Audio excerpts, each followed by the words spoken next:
बच्चों, आपको जो है वैद्युत फ्लक्स के बारे में बता दिया गया था कि इसको फाई ई से रिप्रेजेंट किया जाता है, प्रदर्शित किया जाता है और इसका मात्रक न्यूटन मीटर स्क्वायर प्रति कूलाम होता है। अब इसी पे आधारित मैं आपको बताऊं कि इस लेसन का एक बहुत ही महत्वपूर्ण प्रमेय है, गॉस की प्रमेय।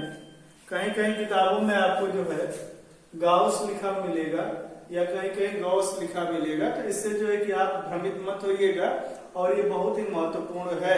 इसको समझिए, गॉस की प्रमेय हमेशा जो है किसी बंद पृष्ठ से जो है संबंधित होती है। तो आपको दिमाग में आएगा कि हमारा पृष्ठ कैसे बंद होगा। तो बंद पृष्ठ के लिए जैसे आप समझिए कोई बेलन है, कोई गोलीय कोश है, गोला है, इसको जो है गॉसियन पृष्ठ माना जा सकता है। या कोई भी अन्य स्वच्छ आकृति का जो है कोई पृष्ठ जो चारों तरफ से परिसीमाओं से घिरा हुआ हो, उसे बंद पृष्ठ हम मान सकते हैं। तो गॉस ने बताया कि यदि किसी बंद पृष्ठ से गुजरने वाला जो कुल वैद्युत फ्लक्स है, किसी बंद पृष्ठ से गुजरने वाला कुल वैद्युत फ्लक्स है, उस पृष्ठ से घिरे हुए कुल आवेश का 1/ε0 गुना होता है।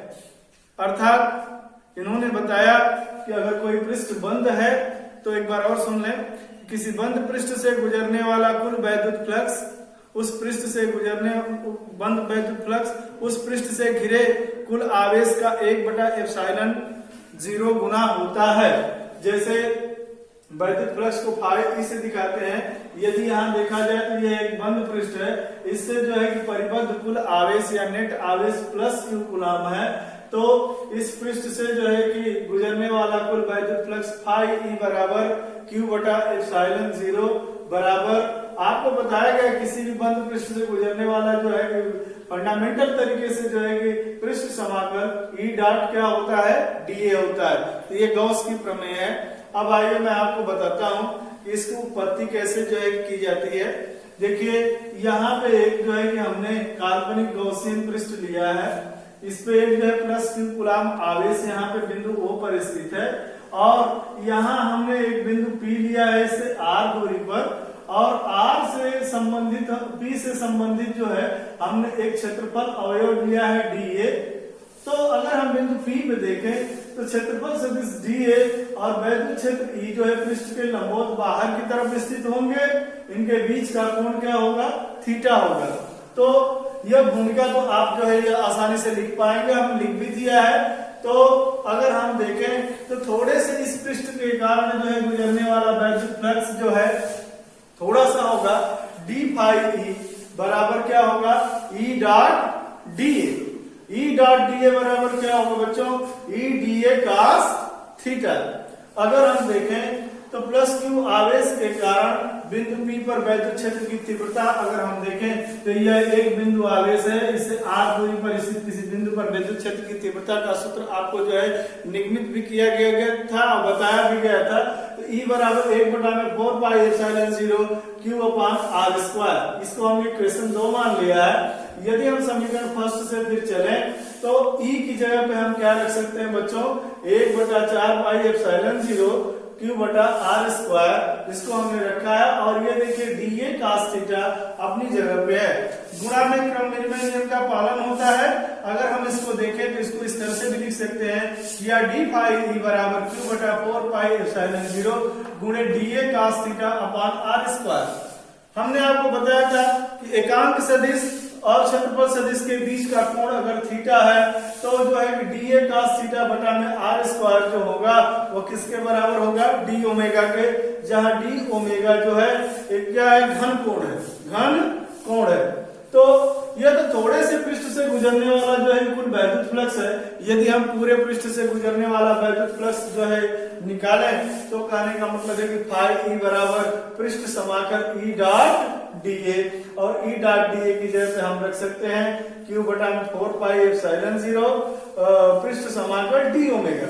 हमने अभी आपको जो है कि इंगित कराया था कि किसी गोलीय पृष्ठ से या किसी गॉसियन पृष्ठ से जो है परिबद्ध कुल जो है कि घन कोण का मान, संपूर्ण घन का कोण का मान 4π स्टेरेडियन होता है। तो हम पृष्ठ समाकल d ओमेगा की जगह क्या ले सकते हैं, 4 पाई। 4 पाई से 4 पाई क्या हो जाएगा, निरस्त हो जाएगा। पाई ई बराबर होगा बच्चों Q बटा में एप्सिलॉन 0। यही तो गॉस की प्रमेय है। ये बहुत ही महत्वपूर्ण है, परीक्षा के दृष्टिकोण से आता भी है कि गॉस की प्रमेय लिखिए और तथा इसकी उत्पत्ति कीजिए। तो उत्पत्ति 1-2 बार आप अभ्यास करें तो जरूर जो है कि ये संभव है कि आसानी से आपको जो है कि दिमाग में आ जाएगी चीज। तो आइए मैं आपको बताऊं कि गॉस की प्रमेय आप क्यों पढ़ रहे हैं, यहाँ पे इसकी पढ़ने की क्या आवश्यकता है। मैं यहाँ थोड़ा सा लिख के इरेज करूंगा। फिर देखिए, आपको बताया गया था कि किसी भी पृष्ठ से गुजरने वाला संपूर्ण वैद्युत फ्लक्स फाई ई बराबर होता है पृष्ठ समाकल ई डॉट डीए।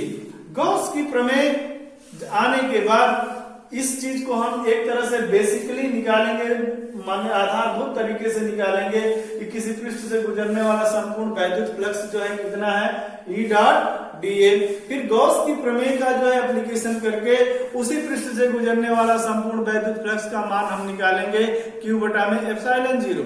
ये दोनों जो है वैद्युत फ्लक्स आपस में क्या होंगे, समान होंगे। तो जितने भी डेरिवेशन आगे आएंगे, जितने भी निगमन आपको आगे आएंगे बच्चों, उसमें अगर देखा जाए तो एक चीज आपको मिलेगी कि एक बार जो है आधारभूत तरीके से जो है हम निकालेंगे कि उस पृष्ठ से, गॉसियन पृष्ठ से गुजरने वाला वैद्युत फ्लक्स का मान कितना है। फिर हम जो है कि गॉस की प्रमेय का प्रयोग करेंगे, दोनों का कंपैरिजन किया जाएगा।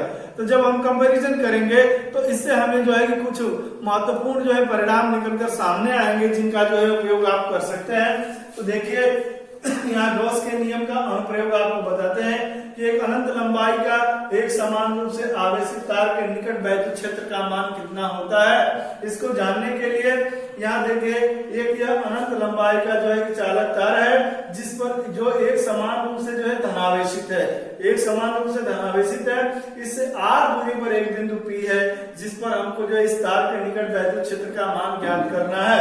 इसके लिए हमने क्या किया है कि P से गुजरने वाला एक जो है गॉसियन बेलन की हमने क्या की है, कल्पना की है। अगर हम देखें तो गॉसियन बेलन का ये जो वक्र पृष्ठ है, ये जो घुमाव वाला जो पृष्ठ है, इस पर जो है वैद्युत क्षेत्र का परिमाण प्रत्येक बिंदु पर समान होगा तथा पृष्ठ के बाहर की तरफ होगा और क्षेत्रफल सदिश भी जो है बाहर की तरफ होगा।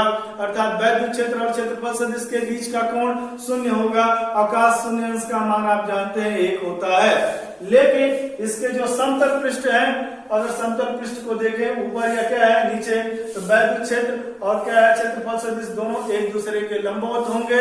लंबवत होने के कारण यह जो है कि कहने का मतलब यह है कि थीटा का मान जो है 90 डिग्री होगा, अवकाश 90 डिग्री का मान 0 होगा। अर्थात ओवरऑल अगर आप अपने दिमाग में रखना चाहें तो अगर गॉसियन बेलन यहाँ पे बन रहा है तो उसके समतल पृष्ठों से कोई भी वैद्युत फ्लक्स नहीं गुजरेगा, जबकि उसके जो है वक्र पृष्ठ के प्रत्येक बिंदु पर जो है कि कहने का मतलब यह है कि वैद्युत फ्लक्स का परिमाण समान होगा और पृष्ठ से जो है लंबवत बाहर की तरफ होगा। तो आइए, हमने आपको जो यहाँ भूमिका लिखा है, हमने मान लिया कि प्लस क्यू कूलाम इस पे एक समान रूप से आवेशित है और इसका रेखीय आवेश घनत्व लैम्डा है। चालक तार से हमने r दूरी पर स्थित बिंदु P पर विद्युत क्षेत्र की तीव्रता हमें ज्ञात करनी है। इसके लिए हमने बिंदु P से हमने बता ही दिया कि गुजरने वाला एक गॉसियन बेलन खींचा है। तो अगर हम देखें तो यहाँ पे एक छोटा सा बिंदु P पर एक क्षेत्रफल अवयव हम dA लें, dA, तो यहाँ विद्युत क्षेत्र और क्या है क्षेत्रफल सदिश दोनों जो एक दूसरे के जो है कि समांतर होंगे, अर्थात इनके बीच का कोण जो है कि 0 होगा। तब इस थोड़े से पृष्ठ के कारण जो है गुजरने वाला वैद्युत फ्लक्स d फाई E बराबर E डॉट dA बराबर E dA cos 0 अंश बराबर E इंटू dA होगा। अतः अगर इस थोड़े से पृष्ठ से गुजरने वाला संपूर्ण वैद्युत फ्लक्स जो है E dot dA E into dA है, तो यहाँ से लेके यहाँ तक और यह यहाँ से यहाँ तक अगर देखा जाए तो इस पूरे पृष्ठ से गॉसियन बेलन से गुजरने वाला कुल वैद्युत फ्लक्स I बराबर पृष्ठ समाकल E डॉट dA। अब फाई E बराबर E डॉट dA की जगह E dA ले सकते हैं। E आपका कांस्टेंट है, dA जो है इस गॉसियन बेलन का जो है कि वक्र पृष्ठ है और बेलन का वक्र पृष्ठ आप लोगों ने पढ़ा होगा 2 पाई RH। यहाँ H की जगह पे हम क्या ले रहे हैं, यल, क्योंकि हमने बेलन की ऊंचाई या लंबाई क्या माना है, यल माना है। तो 5e बराबर जो है e इंटू 2 पाई आर एल। यह तो बेसिक तरीके से जो है निकाला गया जो है कि वैद्युत फ्लक्स है बच्चों कि 5e बराबर e गुणे 2 पाई आर एल, जहां e वैद्युत क्षेत्र है। परंतु अगर यह गॉसियन बेलन है तो गॉस की प्रमेय के अनुसार इस पृष्ठ से गुजरने वाला कुल वैद्युत फ्लक्स 5e बराबर q बटा में एप्सिलॉन 0। समीकरण फर्स्ट और सेकंड को अगर हम कंपैरिजन करें, तुलनात्मक दृष्टिकोण से देखें तो 5e दोनों एक दूसरे के बराबर होंगे, अर्थात e गुणे 2 पाई आर एल बराबर जो है q बटा में एप्सिलॉन 0। यहां से पक्षांतर करते हैं तो e बराबर q बटा में 2 पाई आर एल एप्सिलॉन 0। आपको मालूम है कि रेखीय आवेश घनत्व लेमडा बराबर होता है q अपान क्या है, यल, इसलिए q की जगह पे रख सकते हैं यल इंटू क्या है, लेमडा। यल इंटू लेमडा या q की जगह पे पुट किया जा सकता है, पढ़ाया गया था आपको। तो वही हमने q की जगह पे लेमडा यल रखा है। यल से यल क्या हुआ, निरस्त हुआ। तो e बराबर लेमडा बटा में 2 पाई आर एप्सिलॉन 0, है ना। अगर हम यहाँ से देखें तो e जो है अनंत लंबाई के चालक तार के निकट वैद्युत क्षेत्र की तीव्रता है, लेमडा जो है रेखीय आवेश घनत्व है, 2 पाई नियतांक है, एप्सिलॉन 0 वायु अथवा निर्वात की विद्युतशीलता है, और r जो है चालक तार से अभिष्ट बिंदु की दूरी है जिस पर जो है विद्युत क्षेत्र की तीव्रता ज्ञात करनी है। इस फार्मूले से जो है आप जो है आंतरिक प्रश्नों का हल आसानी से कर सकते हैं, और बोर्ड परीक्षा में अगर निगमन करने के लिए आए तो आप कर भी सकते हैं।